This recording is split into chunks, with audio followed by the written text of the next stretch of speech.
Shabbat Shalom. We're taught that revenge is a drink best served cold. Does anybody know where that comes from? Shakespeare? That's what I thought, not Shakespeare. It actually dates back to French society, according to Rabbi Google, and the 1300s. And yet, it is a term that has become commonplace within our vernacular. The idea that revenge has never tasted so good, right? You want that cold drink to sip on, and that is human instinct, to seek revenge. And yet, it's also a cautionary tale. We read the special maftir that our bat mitzvah read for Shabbat Amalek, for Shabbat Zachor about Amalek, the Shabbat right before Purim. Because, as we are taught, the connection that rabbinic tradition makes between the Amalekites, between Amalek and Haman, that it was actually what the Amalekites did, what Amalek did, sneaking up on the most vulnerable of Bnei Israel in the wilderness, is no different than what Haman tried to do to the Jews of Shushan. And we learn in the Purim story the success, the celebration that the Jewish people were saved, and we celebrate. And Haman is hanged. And that is a story that we teach. And yet, it's a cautionary tale because the book of Esther continues. And how it continues is not what we share to our children in school. It's not what we perform in our Purim spiels. That we go out and hang Haman's children, and then the next day we seek up and kill 500 of Haman's followers in Shushan. And then the next day, 300 of Haman's followers in Shushan. And then the next day, 75,000 who we fear in the provinces of Persia around Shushan. Well, human instinct may teach us that revenge is a drink best served cold. The Megillah teaches us that revenge is a cautionary tale. That, well, we should be celebrating that we were saved, celebrating that we did not let Haman's evil plot succeed. We go out and seek revenge to anybody who may have sought to cause harm to us. I'm not sure what to do with that. That this book of Esther that we read, is filled with that idea, and I think rabbinic tradition is so uncomfortable with that idea that we, as I said, gloss over and glaze over the end of the Megillah when we teach our children. In fact, when we read of the hanging of Haman's 10 sons, we do it in one breath. Not because it's a fun, silly drinking game, but again, because we're uncomfortable with children being punished for the sins of their father.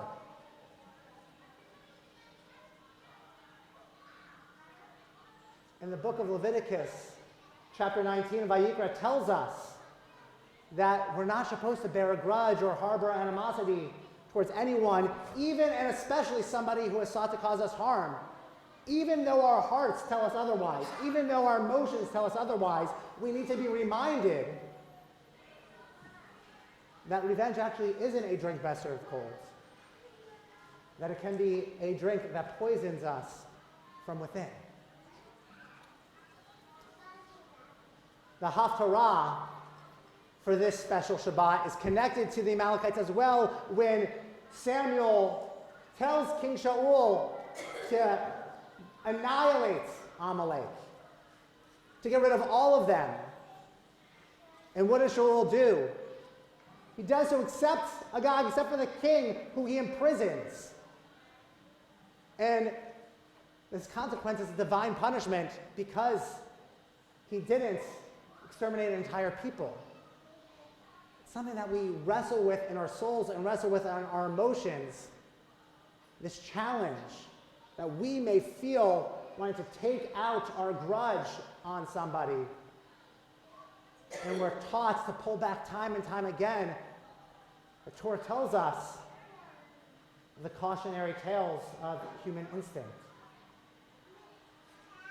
So what do we do on this special Shabbat when we're told to remember what Amalek did to us in the wilderness? It wasn't just that they sought to hurt or kill or cause harm. It's that they sought after the most vulnerable in society. They preyed on those who were behind as the Israelites traveled, on children and mothers, on elderly. It was not a war among armies, but rather they sought to harm the most vulnerable. And we bring this up because we know throughout Jewish history, and we know this all too recently, that Amalek seeks to rise up again and again and preys on us and on the most vulnerable. And yet our Bat Mitzvah wrestled with these two commands that are polar opposites. The idea timche, to erase the memory of Amalek, and the idea of lo tishchach, to not forget Amalek. And so what do we do with these two commands that are in conflict? Rabbi Zalman Schachter Shalomi of blessed memory, who is responsible for really the founding of Renewal Judaism, teaches that we can never forget the pain of our past, because generational trauma often shapes our future and how we view our present. But timche et zecher Amalek, to erase, what he says, is not erasing a memory, lest history repeats itself. What we seek to do, which is so hard, is to erase that feeling that we feel inside us, that feeling, that grudge, that feeling of hate, that feeling of wanting to seek revenge. And God tells us that, timchet zecher Amalek, because our instinct is to want to destroy Amalek and seek revenge at every avenue and every cost. And so we are reminded